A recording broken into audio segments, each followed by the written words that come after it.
All right, have you ever stood in the toothpaste aisle and just felt overwhelmed? There are so many options, so many promises on the labels. Well, today, we're going to pull back the curtain and decode the secret science that's hiding inside your everyday oral care products.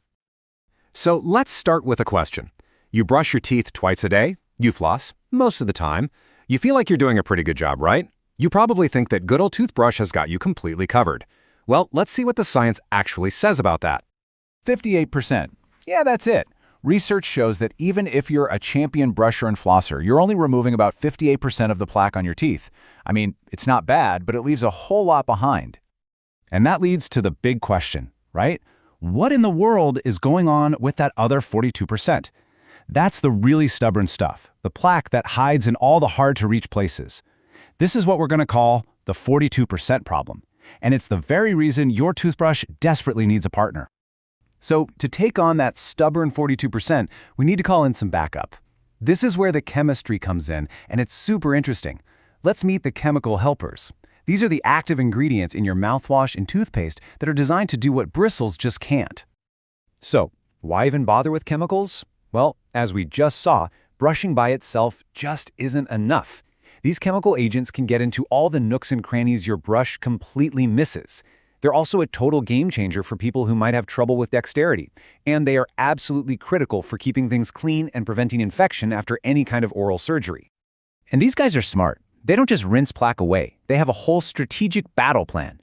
First, they block adhesion, which is like putting a non-stick coating on your teeth so bacteria can't latch on. Second, they halt growth, stopping any bacteria that do manage to stick around from multiplying. Third, they go on the offense, actively breaking up existing plaque colonies. And finally, and this is my favorite part, they actually alter the plaque that's left, basically disarming it so it can't cause any harm. Pretty cool, right? Now, for any of this to work, there's one word you have to know.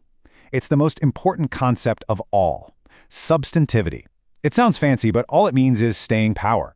It's not about how clean your mouth feels for 5 minutes. It's about how long that active ingredient keeps working hours after you've already put your toothbrush down. Substantivity is such a big deal. We actually group these chemical agents into generations based on it. So first-generation agents, they work for about 3 to 5 hours. But check out the jump to the second generation. We're talking over 12 hours of active protection. That's what gives you that all-day-long defense. This is really the sweet spot we're looking for. Okay, so we get the strategy, we get why staying power matters. Now let's get down to the nitty-gritty and look at the actual agents themselves. It's time to learn how to flip over that bottle of mouthwash and actually understand what you're looking at. Let's kick things off with the two heavyweights: chlorhexidine, which you'll see called CHX, and essential oils. For pure plaque prevention, CHX is the undisputed champion. It's the gold standard. Its staying power? Excellent, around 12 hours. But, and it's a big but, it's only for short-term use because it can cause some serious staining. On the other side, you have essential oils, like what's in Listerine. They're great for everyday use. They can knock down plaque by up to 56%, but their staying power is much more limited. And, they can have that famous burning sensation. And when you're using something as powerful as CHX, getting the dose right is everything. This is a crucial piece of advice. The ideal dose is 20 milligrams.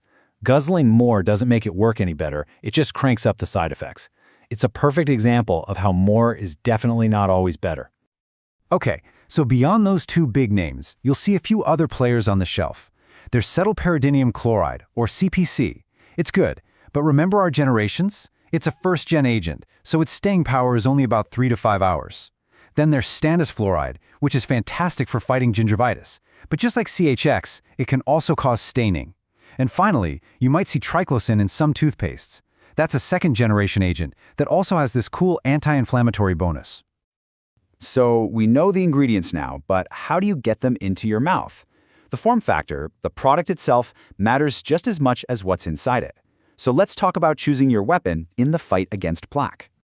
You'll mostly find these ingredients in 3 forms. Mouth rinses are awesome because, liquid gets everywhere. Toothpastes are unique because they give you that 1-2 punch of chemical agents and mechanical scrubbing. And gels are perfect when you need to apply something to a very specific spot. The only real downside for pastes and gels, they can't always get into those hidden spots like a good rinse can. Now, I know what you might be thinking. What about chewing gum or lozenges or sprays that say they fight plaque? And yeah, they absolutely exist. But here's the key takeaway from the research. Right now, there just isn't strong scientific proof that they're really effective for long-term plaque control. Okay, we've covered the science, the ingredients, and the products. The final and maybe most important piece of the puzzle is putting it all together. It's not about finding one magic bullet. It's about knowing how to use the right tool for the right time. So how long should you be using these things? Well, it really depends on the situation. Your dentist might have you use a rinse just one time before a procedure to lower the bacteria in your mouth. You might use one for a week or 10 days after surgery to keep things clean, or maybe short-term to get a flare-up of gingivitis under control. And sometimes you'll use something long-term for daily prevention, especially if you have something like braces or implants. So there you have it. You are now armed with the secret science behind a healthy smile. You know about the 42% problem, you know all about substantivity, and you know the key players in your oral care lineup. And that just leaves one final thought. Now that you know all this, go have a look. What's really in your bathroom cabinet?